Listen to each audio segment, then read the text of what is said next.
Dzień dobry kochani, witamy serdecznie i witamy ponownie Ryszarda. Cześć. Dzień dobry, witam. Miło znowu być. Tak, możemy dokończyć rozmowę, której poprzednio nie dokończyliśmy. Tak jest, wątków zaczętych było mnóstwo. Dla przypomnienia, Ryszard jest ekspertem od kolei, kolejnictwa, bardzo dużo wie o kolei rosyjskiej i zaczęliśmy jakiś czas temu taką bardzo ciekawą rozmowę o kolei, odsyłam do niej, będzie link w komentarzu. Natomiast pojawiły się nowe tematy, bo rozmawialiśmy z miesiąc temu, może już troszeczkę więcej nawet. I trzeba by było je omówić. Dzisiaj będziemy się starali dopowiedzieć kilka historii, których nie zdążyliśmy ostatnio, ale też skupimy się na bardzo ważnym temacie, czyli ta nowa nitka do Chin, coś co Rosja potrzebuje, bo się dusi. Po prostu dusi się logistycznie, plany bardzo ambitne, my spróbujemy sobie to rozłożyć na czynniki pierwsze w dzisiejszym odcinku.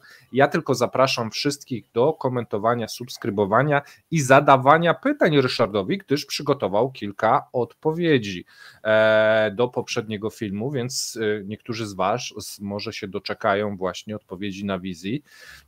No i co, Ryszardzie, powiedziałeś, że na wstępie chciałbyś tak zmiękczyć, więc proszę Ciebie bardzo. Tak, bo były dwa komentarze takie, które mnie troszeczkę rozbawiły, rozluźniły. Pierwsze było pytanie, czy jestem ze Stacyjkowa, no więc chciałbym odpowiedzieć, że nie jestem ze Stacyjkowa, mieszkam na wyspie Sodor. Osoby, które pytają o Stacyjkowo, pewnie wiedzą, co to jest Sodor, a jak nie, to się mogą dowiedzieć. Natomiast druga, no to była bardzo fajna sugestia, aby pana Wiesia z blok ekipy wysłać do Rosji. No więc ja bym chciał powstrzymać przed wysyłaniem naszego złota narodowego do Rosji, bo pan Wiesio ma uprawnienia do obsługi wind, którą każdą potrafi zdrutować. Więc sobie wyobraźcie, że jak wyślimy pana Wiesia do Rosji, to on tam wejdzie, zdrutuje im te fantomasy i skończą się im problemy z lokomotywami. Więc ja proponuję pana Wiesia zostawić u nas, niech nasze lokomotywy drutuje. A może windy na korek. Okej, czyli pozdrawiamy fanów blok ekipy, pozdrawiamy fanów pana Wiesia, a teraz już do konkretu. Duże przedsięwzięcie, duże plany, no i czy to realne? Jak to będzie wyglądało? No właśnie. Odpowiedz nam. No ja mogę tak z politowaniem się przy tym uśmiechać, bo ta wiadomość była bardzo sensacyjna, no bo podobno się kolej nie wyrabia, 2 razy większy popyt niż jest w stanie przewieźć do tych Chin z Rosji. I ogólnie w związku z tym trzeba rozbudować BAM i Transip.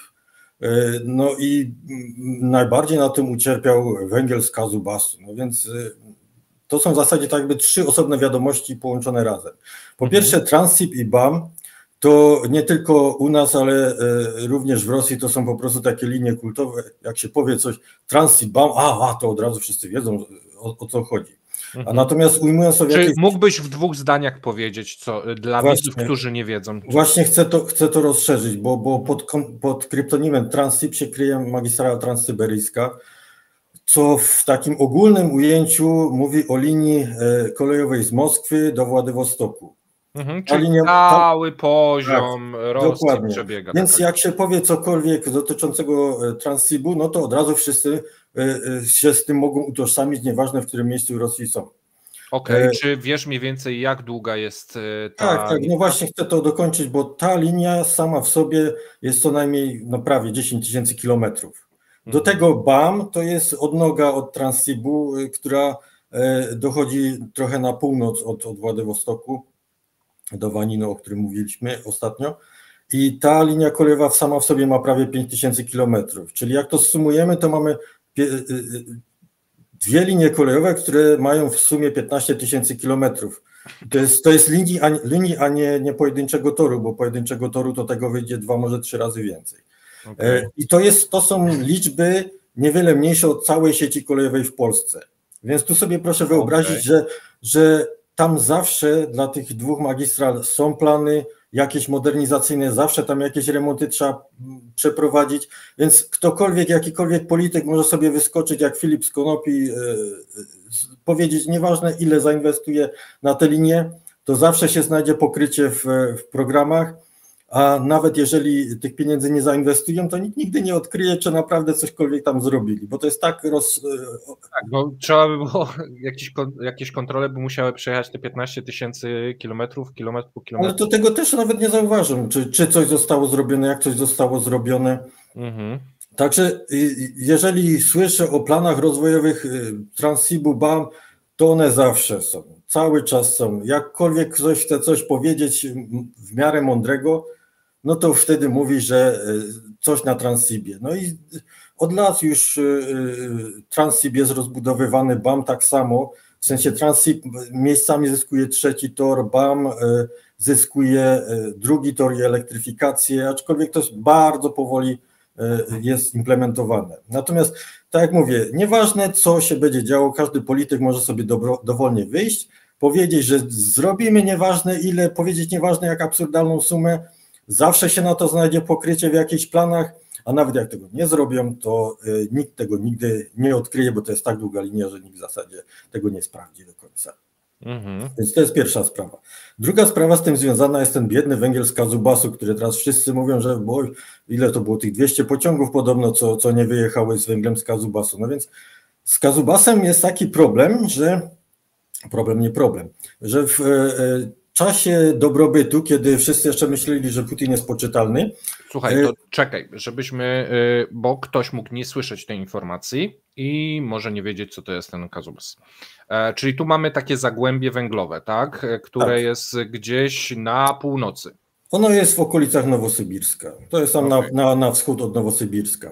Więc tam... No to nie jest na północy, no to akurat na południu Rosji, ale powiedzmy na wschód.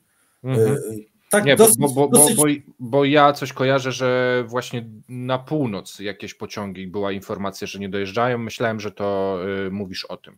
Dobra, czyli to jest gdzieś w okolicach Nowosybirska. To akurat odnośnie tego. No i w czasach, kiedy jeszcze wszyscy myśleli, że Putin jest poczytalny, Rosjanie wpadli na taki pomysł, żeby zyskać jeszcze trochę kasy, sprzedając po prostu węgiel do Europy. Tylko problem polegał na tym, że ten cały Kazubas, to zagłębie węglowe, no ono jest prawie 5000 kilometrów od Europy. No i w związku z tym ten transport węgla się jakoś tak niespecjalnie opłacał. No i dlatego zostały wprowadzone specjalne preferencyjne taryfy na przewóz tego węgla do portów bałtyckich, w tym główne usługa. Nie wiem, czy potem ten program został trochę rozszerzony, natomiast to była taka ogólna polityka, żeby zwiększyć dochody z eksportu złóż. Oprócz ropy, że po prostu oprócz ropy i gazu wywozimy, sprzedajemy do Europy węgiel. No i teraz dochodzimy do podwójnego problemu, który wyniknął z tym Kazubasem i dlaczego te pociągi stoją. No po pierwsze, Europa zrezygnowała z znacznej ilości węgla, o ile nie został w ogóle zabroniony węgiel rosyjski, to jest pierwsza sprawa. No a druga sprawa, te taryfy preferencyjne, one po prostu się kolei nie opłacają. No i jak kolej jest załadowana, zapchana innymi wagonami, to po prostu i się jej to nie opłaca i nie ma sensu tego węgla wywozić z Kazubasu do portów bałtyckich, no bo nie ma dla nich odbiorców. No i teraz ten cały przemysł węglowy w Kazubasie zaczyna jojczyć, bo chce znaleźć nowe rynki zbytu. No jak ma znaleźć nowe rynki zbytu? No jedynie Chiny. No i tutaj dochodzimy do takiego trzeciego sedna tej całej wiadomości dotyczącego tego, czy naprawdę ta chęć eksportu do Chin z Rosji jest taka wysoka, jak to deklarują w tym, że 2 razy przekracza możliwości przewozowe kolei, czy aby tutaj chodzi o coś innego, że po prostu te firmy chcą tam wywieźć, chcą wykazać się, że niby coś robią, chcą się pozbyć tych 200 pociągów z węglem, a za bardzo nie mają ich gdzie wywieźć. No i tutaj... w sensie mamy górę węgla, że moglibyśmy wywieźć 2 razy więcej. Tak. Teoretycznie nie mamy jeszcze klientów, ale gdyby była linia, to teoretycznie moglibyśmy wywieźć ten węgiel i próbują władze namówić na nitkę, uznając, że tak, uda nam się tam sprzedać? To znaczy, tu nie chodzi o władzę na nitkę, tylko tak jak mówiłem, władze nie tyle budowę nowej kolei zapowiedziały, co rozbudowę istniejących tras. żeby zwiększyć możliwości przewozowe i tak dalej. Żeby ten węgiel, ten biedny Kazubas mógł sobie ten węgiel wywieźć. No tylko problem. Tutaj chciałbym uzmysłowić ludziom geografię i proponowałbym wejść na mapy Google, zrobić sobie linijkę, zmierzyć odległość z tym, że odległość, nie trasę wyznaczę, tylko zmierzyć odległość od Nowosybirska z grubsza do Pekinu i zobaczyć, jak wygląda ta geografia. I zastanowić się, czy aby wywieźć ten węgiel z tego Kazubasu, to potrzeba nam rozbudowy BAM-u, Transsibu, czy może jednak magistrali transmongolskiej. I jeżeli ktokolwiek popatrzy, naprawdę zachęcam wszystkich, żeby sobie zrobić, wejść na te mapy Google, wyznaczyć, zmierzyć po prostu odległość z tego Nowosybirska do Pekinu, to wtedy się nagle okaże, że żeby wywieźć ten węgiel efektywnie z tego Kazubasu do Chin, to my nie potrzebujemy ani rozbudowywać Transsibu, ani rozbudowywać BAM-u, tylko potrzebujemy przejechać przez Mongolię. No tak. No. I tu można się zadać podstawowe pytanie, skoro taki jest problem, to dlaczego nie rozbudowują trasy w Mongolii?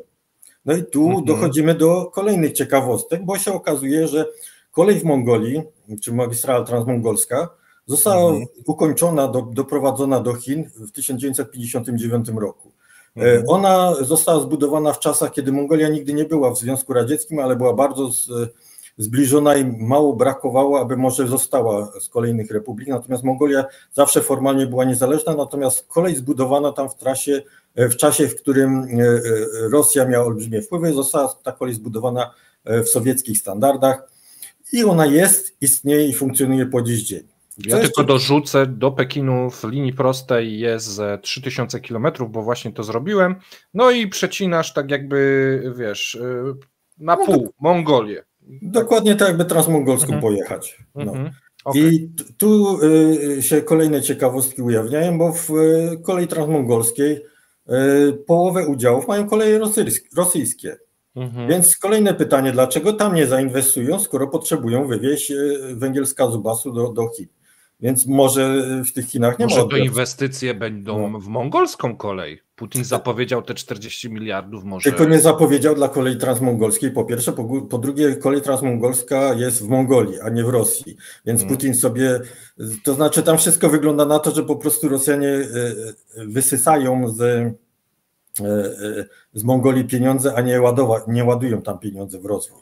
I jak czytałem na temat ostatni z 2023 wypowiedzi, to właśnie sami w Mongolii wskazywali, że no, mogą spokojnie zwiększyć przewozy, tylko trzeba im dorzucić troszeczkę lokomotyw. No więc rozwiązanie tego problemu jest dużo prostsze i szybsze niż rozbudowywanie BAM-u i Transsibu, natomiast nie jest to tak medialne, więc to wszystko może prowadzić do tego, że może faktycznie nie ma zapotrzebowania na ten węgiel rosyjski. A jest możliwe, że po prostu kolej będzie rozbudowywana do portów, a porty będą rozbudowywane, bo wtedy nie tylko do Pekinu, bo wiesz, prowadząc nitkę kolejową, no to musisz później trochę blokować koleje chińskie, a jeżeli rozbudujesz nitkę do portów, porty rozbudujesz, no to wtedy do każdego miasta portu w Chinach jesteś w stanie dopłynąć, może to jest bardziej efektywne. Tak, do tego może wrócimy w trochę kolejnym, troszeczkę później, bo chciałbym jeszcze dokończyć myśl na temat tej relacji Mongolii z Chinami, bo się okazuje, że w ostatnich latach z Mongolii do Chin zostały wybudowane 2 linie kolejowe nowe, z czego jedna jest w standardzie normalnotorowym w parametrach chińskich. I to jest wszystko po to, żeby wywozić mongolski węgiel i rudę żelazną. Czyli Mongolia troszeczkę by strzelała w stopę wtedy, biorąc ten... Częściowo tak, można by powiedzieć, że w taki sposób, żeby sobie strzelała, natomiast mimo wszystko koleje mongolskie tak są zainteresowane tym tranzytem, natomiast zapotrzebowanie Chin jest na powiedzmy ten węgiel, tylko że ten węgiel nie błagają Rosjan, żeby im go dostarczyli, tylko go kupują z Mongolii. I jeszcze z tej Mongolii, jak sobie dobrze zrobili, mają linię we własnych standardach, więc odpada przeładunek czy wymiana wózków.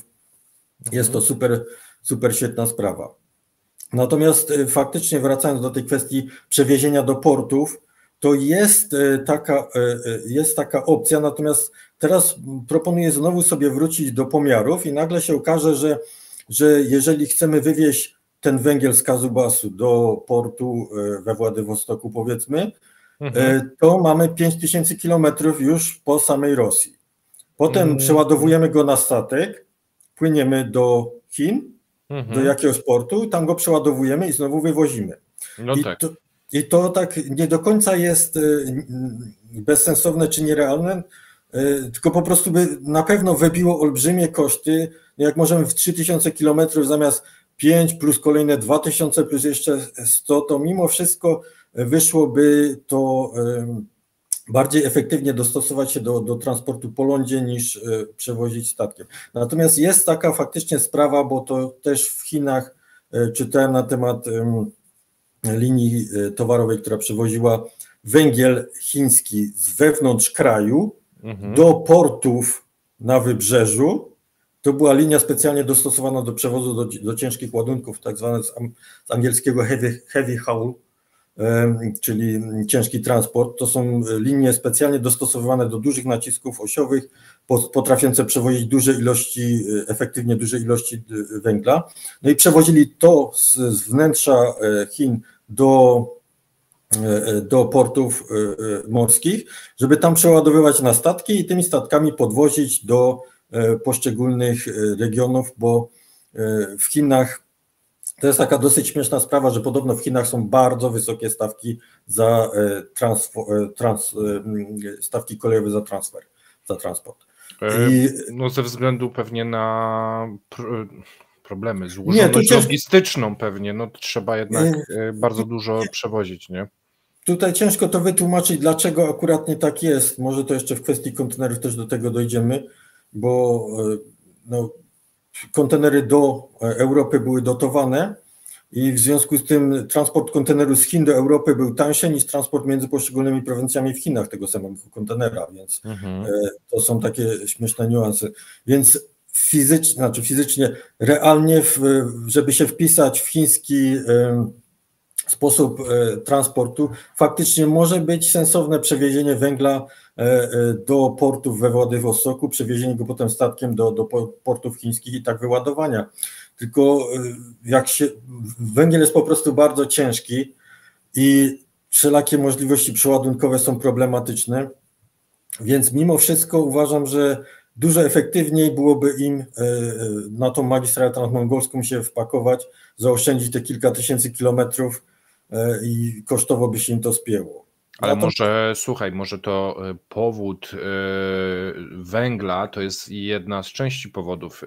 Gospodarka rosyjska musi się w całości prawie przestawić na handel dwustronny w jedną i w drugą stronę, na Azję.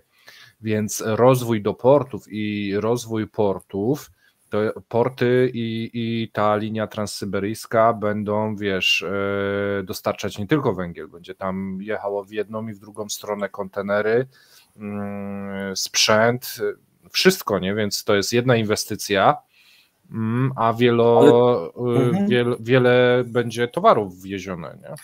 Oczywiście, tylko że w taki sam sposób, jakby to powiedzieć, te towary innego typu można efektywniej przewieźć drogą lądową.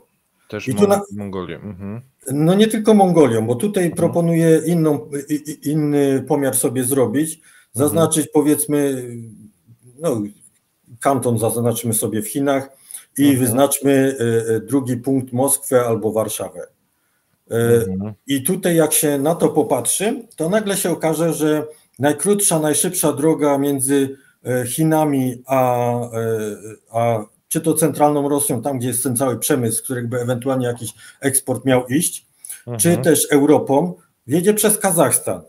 Tak, Kazachstan, Ukrainę. Nie, Ukraina jest z boku. Próbuję naprawdę sobie zrobić taki pomiar. Że przez Turcję tam? Nie. Jak się włączy mapy Google i oznaczy te dwa punkty, to wychodzi po prostu bardzo mocno kwestia globu, sfery Ziemi po prostu.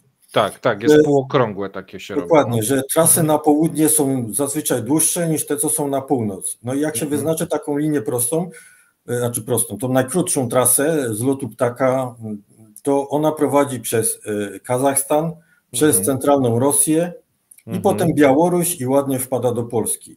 Okay. Ukraina jest w tym przypadku z boku mocno i to jest taki dosyć mocny mit, że Ukraina jest na szlaku. Nie, Ukraina nie jest na szlaku. Jazda przez Ukrainę dla tych kontenerów byłaby tylko i wyłącznie nadkładaniem trasy.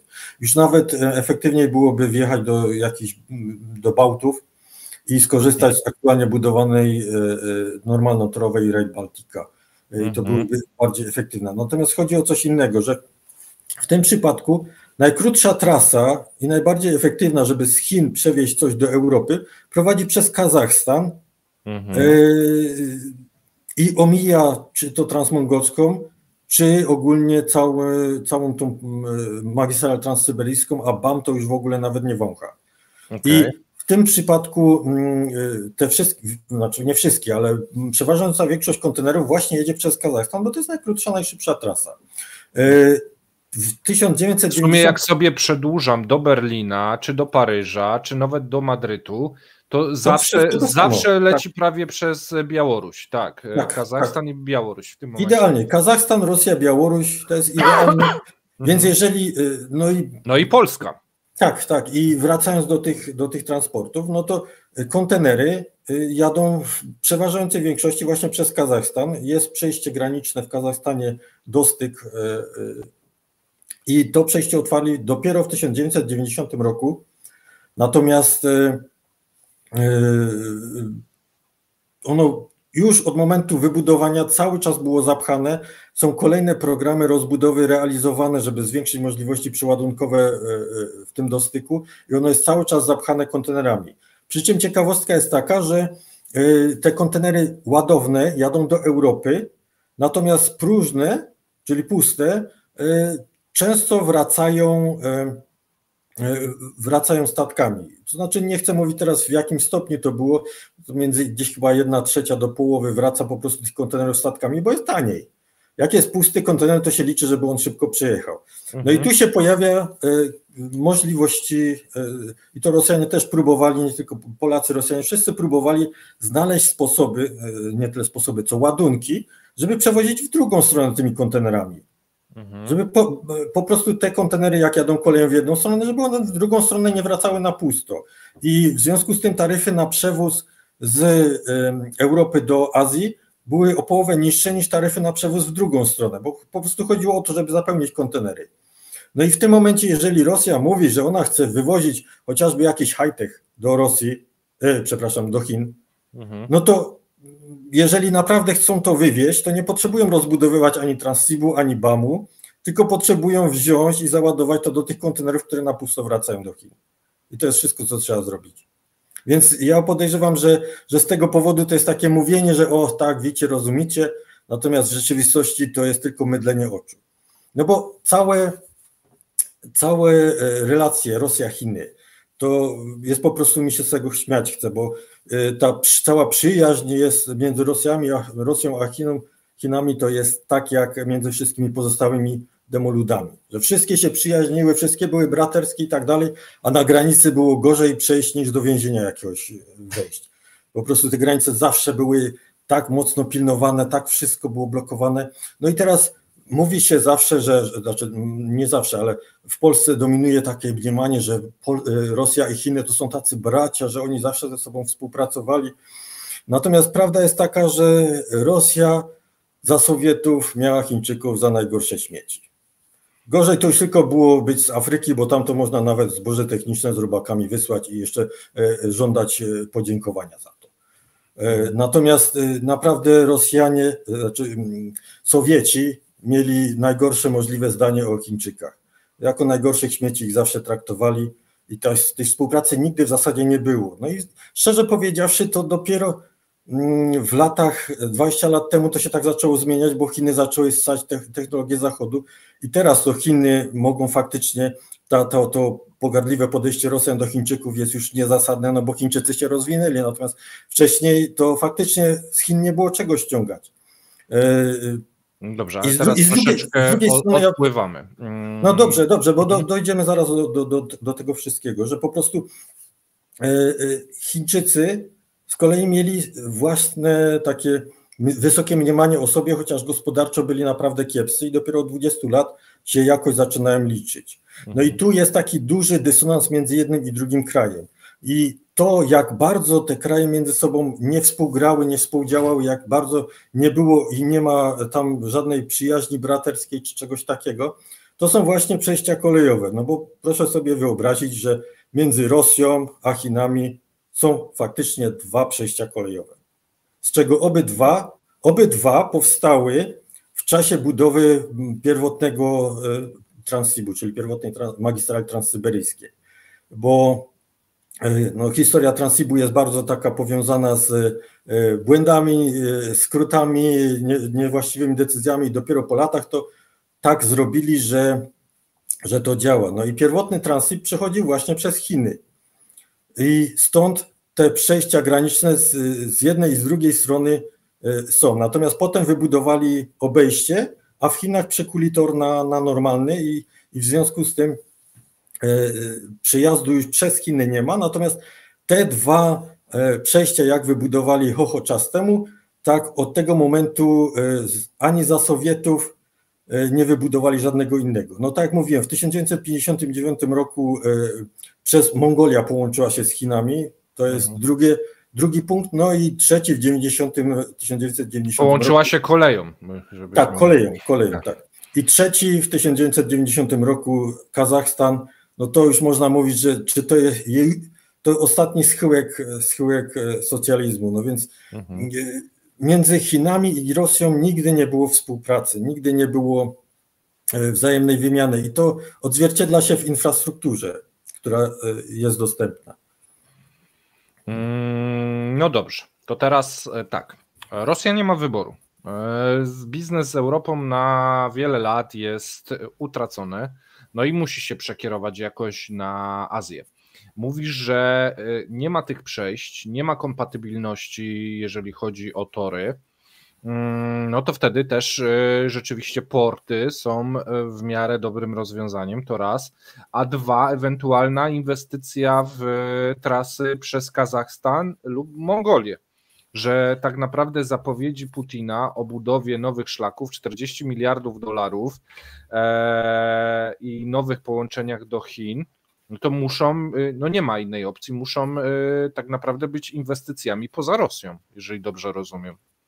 No muszą i nie muszą, bo tu część towarów faktycznie może iść do Władywostoku i dzięki temu można je eksportować nie tylko do Chin, czy też nie do Chin, a do pozostałych krajów. Na przykład Indie, Wietnam. Tak, Indie, ASEAN i tak dalej. Można tam bardzo dużo rynków otworzyć. Także rozbudowa BAM-u i Transsibu jest jak najbardziej sensowna. Natomiast dopinanie do tego, że muszą ją zbudować z powodu Chin, jest dosyć grubym naciągnięciem.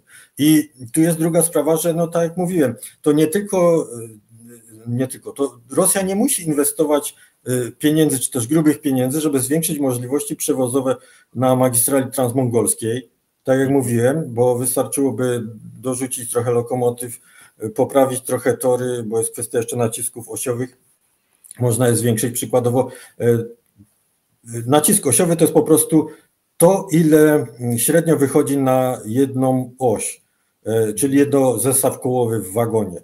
Typowy wagon ma 4 zestawy kołowe. No i w Rosji, powiedzmy w Europie taki typowy standard to jest 21,5 tony na oś.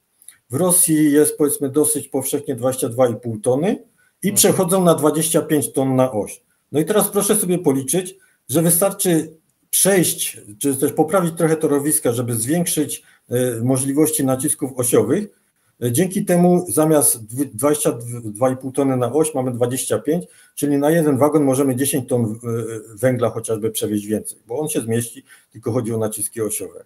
Więc wystarczy zrobić drobne inwestycje, w sensie w poprawę nośności torowiska, bo tu nie chodzi już o dobudowę dodatkowych torów, tylko po prostu dosypanie trochę złucznia, podbicie tego lepiej. Możemy dać większe naciski osiowe, zastosować węglarki z tymi większymi naciskami osiowymi i możemy przewieźć na jeden wagon 10 ton więcej. Okej, czyli to, co mówisz, to świadczy o tym, że ten plan zwiększenia i przekierowania logistycznie jest do zrealizowania. Bo tak jak mówisz, wystarczy na przykład z Mongolią troszeczkę pogadać. No, uczepiłem się tego węgla z Kazubasu, ale to jest taki właśnie najlepszy przykład, bo no, i trasa nie taka, i jakby się chciało przewieźć, no to już sama Mongolia mówi, że wystarczy dorzucić trochę lokomotyw, a oprócz tego, żeby przewieźć więcej w wagonie, no to trzeba troszeczkę podsypać torowisko, podbić, i to są naprawdę groszowe sprawy i można na tej samej w zasadzie infrastrukturze przewieźć dużo więcej na jeden pociąg. No jeżeli pociąg ma 60 wagonów, no to razy 10 ton, to mamy 600 ton. Okej, ale to ty mówisz troszkę tłucznia, podbić coś tam, ale z drugiej strony mówisz na odcinkach 2000 km, 3000 km, to jednak te nakłady i robocze godziny chyba będą duże. Ale co jest taniej? Podsypać trochę tłuczkiem i podbić 1000 km torów na przykład?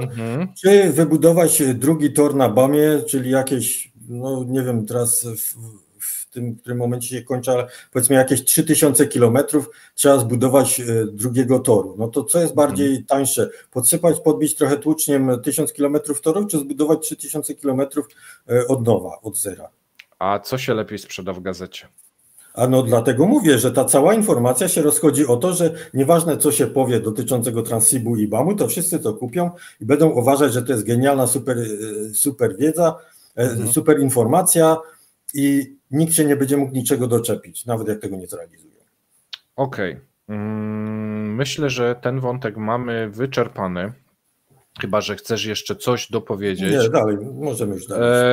No to dobra. To teraz mieliśmy pod poprzednim filmem kilka pytań, zwłaszcza o sterowanie ruchem kolejowym i Siemensa. Tak. No jakbyś mógł to rozwinąć? Tak, no chciałem to rozwinąć, ten i dwa pozostałe tematy, bo poprzednio, po pierwsze, pominęliśmy ten temat, bo wiadomo było, że się z tym nie wyrobimy. Po drugie, w tym zakresie jest dosyć mało informacji, w sensie o ile pociągi są, lokomotywy, w sensie tabor jest bardzo chwytliwym i zawsze się o tym rozpisują. Poza tym w kwestiach kosztowych tabor to jest w naszych warunkach połowa kosztów, czyli powiedzmy zrobienie torów jest o połowę tańsze niż kupienie pociągów do ich obsługi.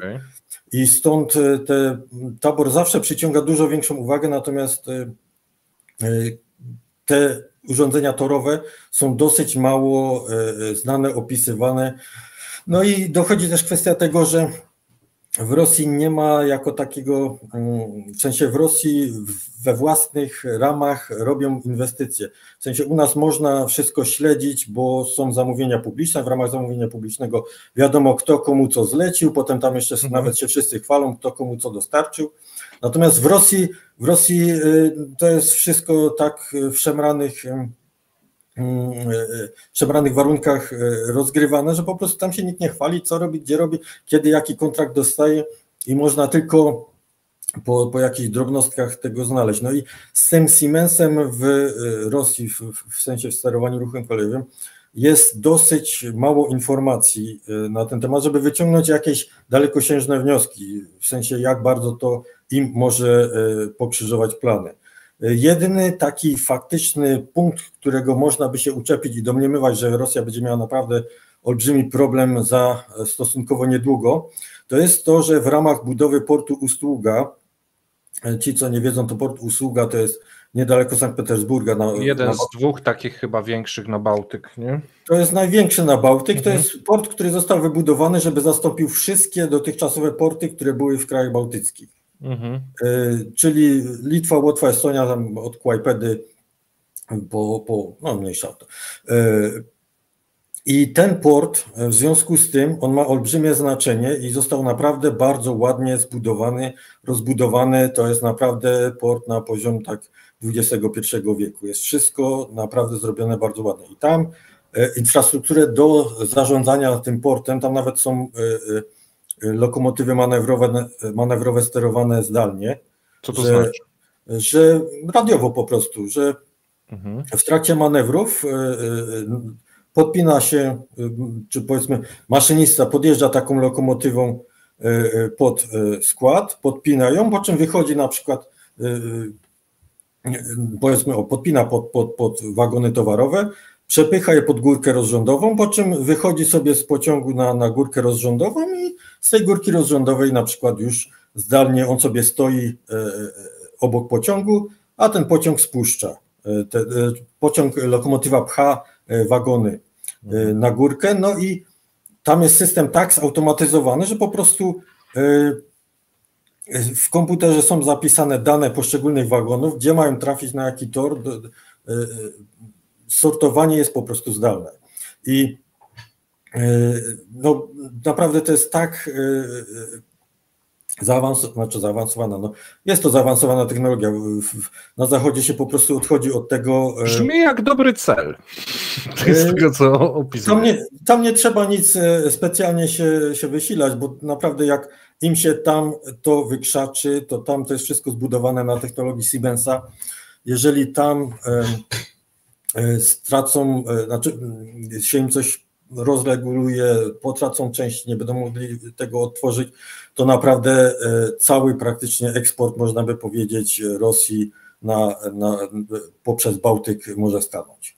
To jest naprawdę tak ważny punkt i tak zaawansowany, że nawet jeżeli by to chcieli manualnie robić, to braknie im ludzi po prostu, bo tak jak mówię, no, maszynistów już nie potrzeba tylu, bo jest lokomotywa manewrowa sterowana zdalnie. Maszynista sobie w zasadzie sam podpina, więc nie ma innych pracowników, jest naprawdę bardzo mało pracowników. Górka rozrządowa, która 5000 wagonów może obsługiwać, jest też w pełni zautomatyzowana, czyli dane są w systemie. Górka automatycznie wszystkie wagony nie dość, że sortuje na poszczególne tory, to jeszcze ma obliczone, jakie są długości torów, żeby wyhamować wagon przed tym, żeby on za szybko nie zjeżdżał z tej górki, żeby nie przywalił do wagonów wcześniej, ale jednocześnie nie zatrzymał się w połowie drogi. Także tam naprawdę mogą mieć Rosjanie przechlapane, jak im się to tam wykrzaczy, i podejrzewam, że tam będą robili wszystko i zgromadzą wszystkie możliwe zasoby, żeby to działało. Natomiast co do innych zastosowań, to szczerze powiedziawszy, nawet jak się wykrzaczy nowoczesna nastawnia, to da się funkcjonować. Jest coś takiego jak sygnał zastępczy w Polsce, czyli na przykład jak nastawnia nie działa, to maszynista staje, kontaktuje się z nastawnią, z nastawni dyktują mu rozkaz pisany. W tym rozkazie jest napisane, skąd, dokąd ma jechać, jakie są pozwolenia. No i maszynista dostaje tak zwany sygnał zastępczy, który dezaktywuje systemy hamujące pociągi, może przejechać ten semafor, no i zgodnie z instrukcjami podążać do kolejnego punktu, do którego jak dotrze, to się ma skomunikować. No albo można zrobić już taką opcję bałkańską, jak na przykład w Grecji, czyli jechać kompletnie na pałę. Po prostu. W sensie w Grecji nie ma żadnych przepisów? Jadą pociągi i... Nie, w Grecji są przepisy, jest technologia.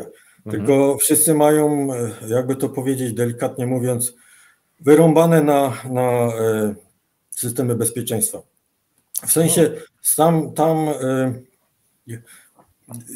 powiedzmy tak, jeżeli się popatrzy na semafor kolejowy i on ma taki biały X, na czele tarczy ma taki biały X, to jest zazwyczaj dwie deski pomalowane na biało, przyczepione jakimś drutem, to znaczy, że taki semafor jest zdeaktywowany.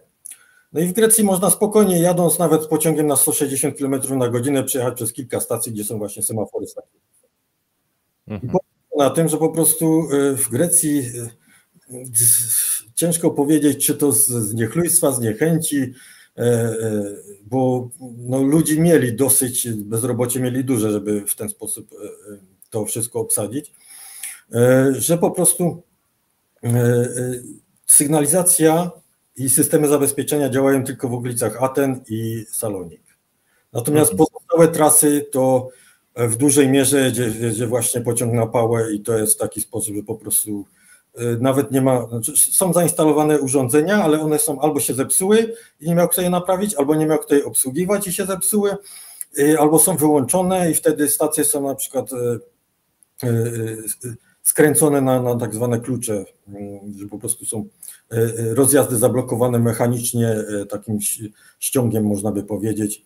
Jest ustawiona trasa przejazdu na dany na dany tor nie ma możliwości innej przejazdu. No i wszystko jest realizowane na zasadzie telefonów czy też radiołączności, że no ja jadę tutaj, dobra, to mój szlak. I ostatnio to było chyba 4 lata temu, taka olbrzymia katastrofa, gdzie 2 pociągi pasażerskie poszły na czołówkę, tragiczne efekty, wielu martwych i tak dalej. No i w Grecji, tak? To było? Tak, w Grecji. 2 pociągi na trasie na 160 km na godzinę poszły na czołówkę, bo się przez radio nie dogadali. No i to po prostu mówię, żebyście wszyscy widzowie, żeby zrozumieli, że jeżeli doszukują się, że w Rosji coś się nagle wysypie, to tam nie ma takiej maniany. No i w Grecji dalej chodzi dochodzenie, nie chodzi o dochodzenie, tylko już nawet z Unii Europejskiej zaczynają się, Kowesi zaczyna robić dochodzenie, pyta, co się dzieje i tak dalej, a Grecy zaczęli udawać Greka. No. Natomiast inny przykład, to też bym chciał z Polski przytoczyć, to jest taka stacja Chorzów Stary.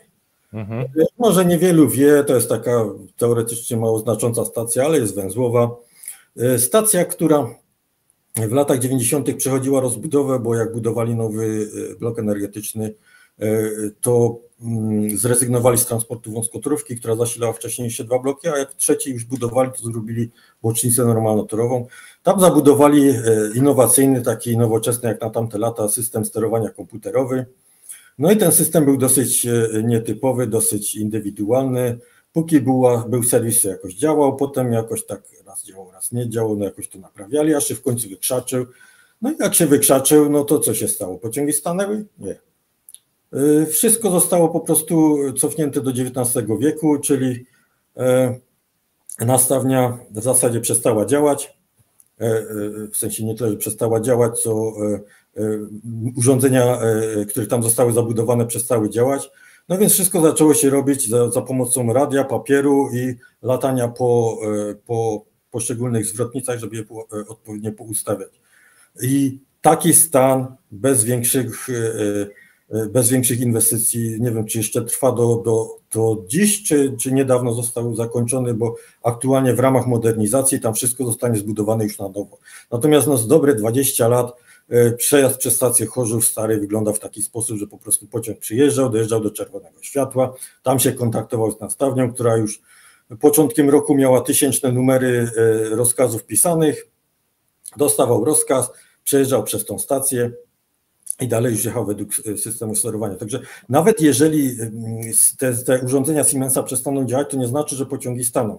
To znaczy, że zostanie mocno utrudniony ruch, zostanie spowolniony ruch, ale będzie on mógł się odbywać. Natomiast gwiazdkę bym tu dodał, że nie dotyczy usługa, bo w usługa jak się wykrzaczy, to cały eksport przez Bałtyk może im stanąć. Czy też na przykład zasilanie Kaliningradu.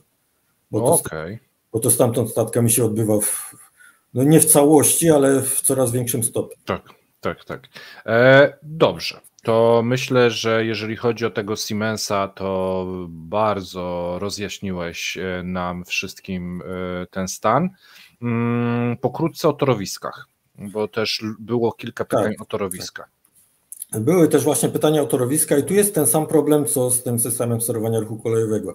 W sensie wszystkie inwestycje, jeżeli są prowadzone, to one są w tak nietransparentny sposób, że nie da się tak jak u nas łatwo odpowiedzieć, co zostało zrobione, jak zostało zrobione, gdzie zostało zrobione. Nie poruszałem tego tematu Rosji też, bo torowiska w Rosji Rosja w niczym nie przoduje. Ona ma poprawne torowiska, one są dobre. W zakresie prędkości 120 do 160 ujdą, w większości to są akurat na 120, ale powiedzmy w tych takich prędkościach normalnych one są jak najbardziej poprawne, natomiast Rosja jedynie w czym tak faktycznie przoduje, to w tych naciskach osiowych, ale to tylko w pewnym sensie, bo ona przoduje, tak jak mówiłem, że w Europie u nas jest te 21,5 tony i dążymy do 22,5 tony, a oni mają 22,5 tony i dążą do 25 ton. Natomiast to też nie jest żaden rekord, bo tak zwanych heavy haul, czyli ciężkiego transportu, linie kolejowe specjalnie dedykowane dla przewozów towarowych, one mają naciski osiowe grubo przekraczające 30 ton. I takie poszczególne pojedyncze linie na przykład są w Europie, jest Kiruna-Narvik. Między Szwecją a Norwegią to jest linia do transportu rudy żelaza z Kiruny. I tam też ponad 30 ton naciski osiowe na poszczególnych wagonach z rudą są. Natomiast oprócz tego tam się też odbywa ruch pasażerski i taki lekki towarowy, więc to jest pod tym kątem taka też ciekawa linia. Więc w tym układzie to naprawdę Rosja w niczym nie błyszczy. A to chcesz mi powiedzieć, że teoretycznie niedużym jakimś nakładem finansowym szłoby rozbudować Transsyberię i zrobić tam naciski na 30 ton i wtedy ta efektywność tych nitek by mogła wzrosnąć prawie o 50%? Tak, znaczy i tak i nie.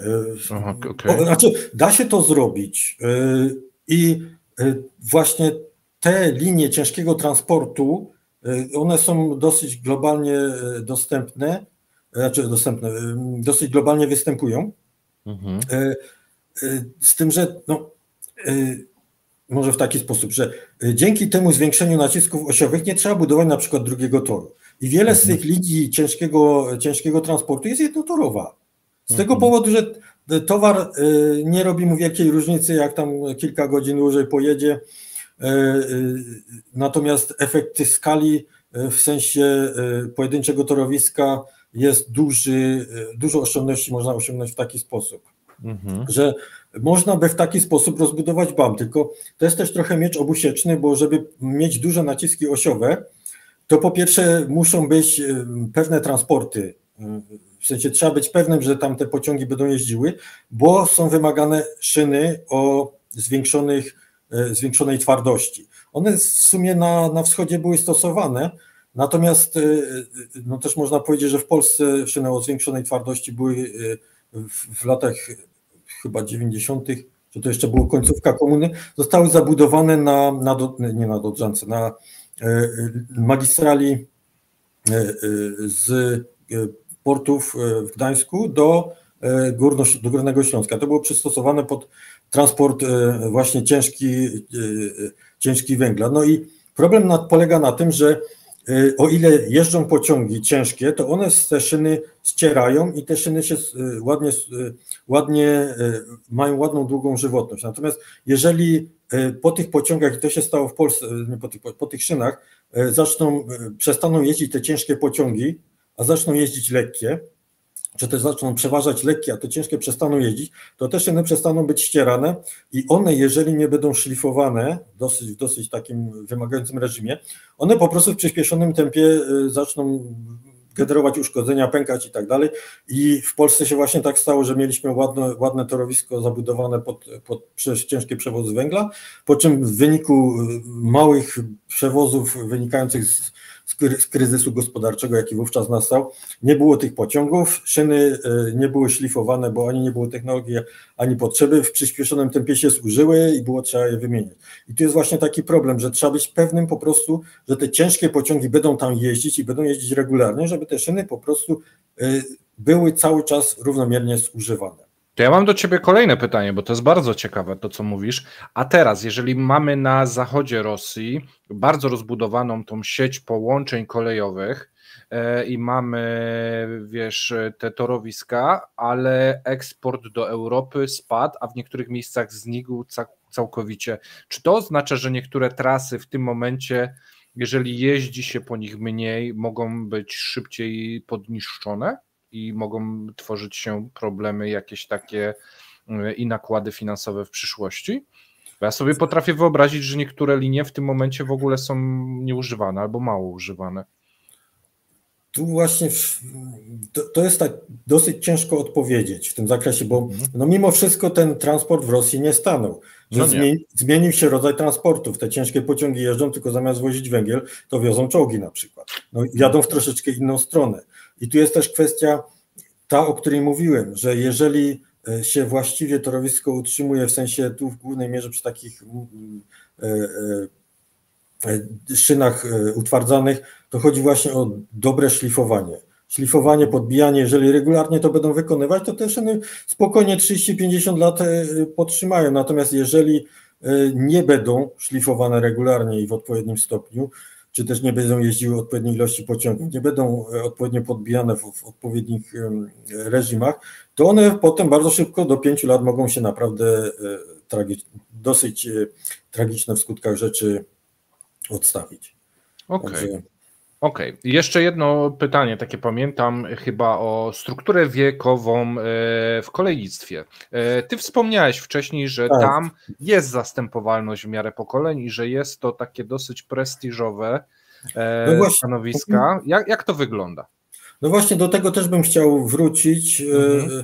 Może jeszcze zacznę od tych zeków, bo to mnie w ogóle ostatnio rozbiło i się zastanawiałem, kto wpadł na taki pomysł, żeby zeków na kolej zatrudniać, bo powiem tak, kolej sama w sobie ma bardzo dużo takich prostych zawodów, do którego można szybko kogoś douczyć, tylko problem polega na tym, że większość tych zawodów jest niesamowicie odpowiedzialna, że po prostu no, głupie skręcenie szyn, a potem nie dokręci się szyny i się wychromoli cały pociąg na przykład. No tak. I w tym momencie no ja się zacząłem zastanawiać, no, komu przygrzało do głowy, żeby w takie odpowiedzialne miejsce brać ludzi, którzy wylądowali w więzieniach za powiedzmy niezbyt społeczne zachowania. I no na przykład no tak. zatrudnimy takiego zeka jako pomocnika maszynisty. No to w zasadzie musi przelecieć przez cały skład, posprawdzać, czy tam są węże połączone, sprawdzić, zrobić próbę hamulca, wrócić. No tylko kto jakiemuś skazańcowi sprawdzenie takich rzeczy. Nawet jeżeli coś takiego się sprawdzi, no to jaki maszynista by chciał jechać w kabinie obok z kimś, kto został skazany za jakieś przestępstwa? Kto wie, gdzieś jedzie się po środku tundry, tajgi, po środku lasów. 5000 kilometrów, nie? Na 1000 kilometrów do najbliższego miasta. No dokładnie. Więc to jest pierwsza sprawa. Druga sprawa to jest kwestia struktury wiekowej. W Rosji problem samej kolei polega na tym samym, co po prostu problem całego kraju, że ta struktura wiekowa się zmieniła i jest dużo starszych, a te młode pokolenia są bardzo mało liczne. I to jest główny problem. Natomiast to nie jest tak jak w Polsce, bo w Rosji cały czas trwały nabory, cały czas istniały szkoły kolejowe i cały czas ten dopływ kadr był. Może był trochę spowolniony, ale ten dopływ kadr był. Natomiast tutaj wszystkim tym, którzy doszukują się, że kolej w Rosji się zapadnie, z tego powodu to chciałbym powiedzieć, że w Polsce aktualnie połowa maszynistów do 5, maksimum 10 lat przejdzie na emeryturę. Maszynistów, ogólnie pracowników kolei w Polsce. Bo w Polsce zrobiliśmy taką niesamowitą głupotę, że w trakcie kryzysów, kiedy kolej się zwijała, przestali nie tylko zatrudniać nowych ludzi, ale również polikwidowali szkolenia. I o ile sam jestem zdania, że przesadzane jest znaczenie szkolenia kolejowego, że spokojnie osoby z innych szkół też można douczyć, bo naprawdę zasada silnika działania spalinowego jest taka sama, nieważne czy w lokomotywie, czy w czołgu, czy w samochodzie. Przekładnie czołgowe i kolejowe są dosyć, w sensie mają podobne problemy przed nimi stoją i tak dalej. Elektryk też może się doszkolić jako elektryk kolejowy. Więc to nie jest tak, że jeżeli likwidując szkolenie kolejowe, likwidujemy jednocześnie pracowników na kolei, bo to się wszystko da doszkolić, to się wszystko da nauczyć. Natomiast problem jest w tym, że przez 20 lat praktycznie nie było żadnego zatrudnienia. No i aktualnie stoimy przed takim wyzwaniem, że połowa kolejarzy po prostu przejdzie na emeryturę. No i co teraz z nimi? Nie ma nikogo teraz, bo weszliśmy w dołek, w sensie w niskie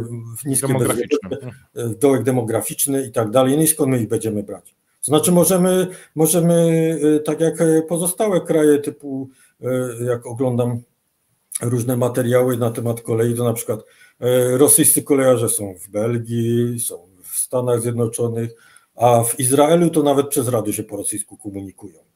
Także możemy w taki sposób importować z Rosji kolejarze. Tylko chyba nie o to nam chodziło, więc tutaj ja bym chciał usmysłowić wszystkim, że to nie tyle Rosja stoi przed problemem braku kolejarzy, co Polska stoi przed problemem braku kolejarzy.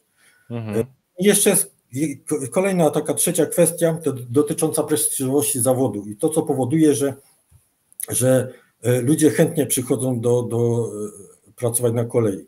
O ile w Polsce za komuny to był zawód naprawdę prestiżowy, można było dostać mieszkanie, wszystko było pozałatwione, specjalna służba zdrowia, normalnie żyć, nie umierać, to niestety to wszystko się posypało od tego czasu. Natomiast w Rosji dalej zawód maszynisty, czy ogólnie zawód praca na kolei jest zawodem prestiżowym. Dalej są dobre zarobki, dalej jest dobry socjal, dalej człowiek jest zaopatrowany w różne rzeczy. I tutaj przede wszystkim front, pracując na kolei jest... Teoretycznie, aczkolwiek... Tak, omawialiśmy to ostatnio, natomiast no jest większa szansa, że ta kolej musi działać, więc jest większa szansa, że ciebie zostawią, niż jak pracujesz, nie wiem, w obuwniczym na przykład. Tak. Nie? Ja bym chciał jeszcze taką jedną anegdotę przytoczyć.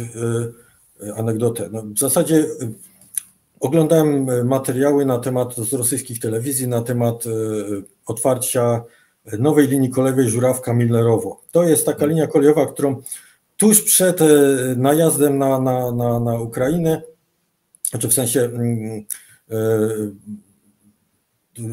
zaczęli budować tuż przed tym 2014, czyli aneksją Krymu i tymi jak to powiedzieć, Donbaba i Łubanda. No w każdym razie przed tymi całymi ruchami znaczy tuż po tych ruchach separatystycznych powstał taki trochę problem, że na magistrali z Moskwy do Rostowa nad Donem i tam ogólnie na południe, ona przecinała granicę z Ukrainą w 5 miejscach bodajże. Dużo tam w każdym razie było, że tam granica dosyć debilnie. Tory po prostu prowadzili, nie bacząc na granicę. Znaczy tory były zbudowane przed granicą pewnie. Nie wnikam w to, czy przed granicą, bo w trakcie Związku Sowieckiego po prostu budowali, nie patrząc na granicę. W każdym razie tam powstał taki problem, że między tą Żurawką a Milerowem w kilku miejscach tory przecinały, magistrala rosyjska przecinała terytorium Ukrainy. No i w tym momencie pojawił się pomysł, i to jest jedno z niewielu rzeczy, gdzie naprawdę Rosjanie zbudowali coś od nowa i wybudowali obejście tego terytorium Ukrainy. Ono tam było od kilku do kilkudziesięciu kilometrów dalej. Zbudowali niby nową linię kolejową, to te wojska kolejowe ją budowały, to taka ciekawostka. No i tam w ramach tego powstały nowe stacje. No i oglądałem jakiś tam materiał z otwarcia tej linii, gdzie tam jaka dosyć młoda pani reporter oglądała, czy prowadziła reportaż z tego. No i zawiadowcą tam stacji, czy tam naczelnikiem tej stacji był taki dosyć młody chłopak. No i widać było wyraźnie, że jak ten chłopak ją oprowadza, a już definitywnie jak weszli i pokazał służbowe mieszkanie, jakie dostał, to ta pani reporter z wielkiego miasta wyglądało dosyć wyraźnie, że jest bardzo zainteresowana, żeby nie przenieść swojego życia tam, nie związać się z kolejarzem. I to jest takie dosyć pokazujące, że naprawdę można, ten socjal jest w stanie przyciągnąć ludzi i... Jest to bardzo prestiżowy zawód w Rosji.